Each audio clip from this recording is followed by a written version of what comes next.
ఆనంద భైరవి గుళ్ళో చెట్టు దగ్గరున్న అమ్మవారికి దండం పెట్టుకుంటూ ఉండగా ఒక ఆవిడ తన బిడ్డని, ఏ శరణ్య, నీకు అస్సలు బుద్ధి లేదు, ఇప్పుడు కాదని చెప్తున్నాను కదా అని తిడుతూ ఉంటుంది. లేదమ్మా, నాకు ఇప్పుడే టపాసులు కావాలి అని ఆ చిన్న పాప ఏడుస్తూ ఉంటుంది. ఆ పాప పేరే శరణ్య. శరణ్య అన్న మాట వినగానే ఆనంద భైరవి ఆ పాప దగ్గరికి వస్తుంది. ఏం కావాలమ్మా అని అడుగుతూ ఉంటుంది ఆనంద భైరవి. నాకు టపాసులు కావాలి అని ఆ చిన్న పాప ఏడుస్తూ ఉండగా వాళ్ళమ్మ ఇలా అంటూ ఉంటుంది. టపాసులు లేవు, ఏమీ లేవు అని అంటూ ఉండగా నేను తీసుకొస్తానమ్మా అని అంటూ ఎక్కడున్నాయి అని అడుగుతూ ఉంటుంది ఆనంద భైరవి. అప్పుడు ఇక్కడే ఉన్నాయి అంటూ ఒక రూమ్ వైపు దారి చూపిస్తూ ఉంటుంది శరణ్య పేరు పెట్టుకున్న చిన్న పాప.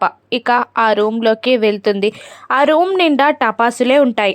ఏది తీసుకోవాలా అర్థం కాక లోపలికి వెళ్ళి కొన్ని పెట్టెలో కొన్ని టపాసులు పెడుతూ ఉంటుంది ఆనంద భైరవి. ఇక ఆ శరణ్య పాప తల్లి అనన్యకి థమ్స్ అప్ సింబల్ చూపిస్తూ ఉంటుంది. ఇదంతా అనన్య కుట్రే.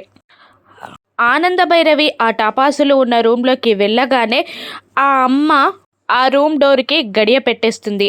ఆనంద భైరవి ఆ రూమ్లో ఉండగానే అనన్య బయట లాక్ చేసేస్తుంది. విండో పక్కకి వచ్చి ఒక క్రాకర్ని వెలిగించి లోపలికి విసిరేస్తుంది.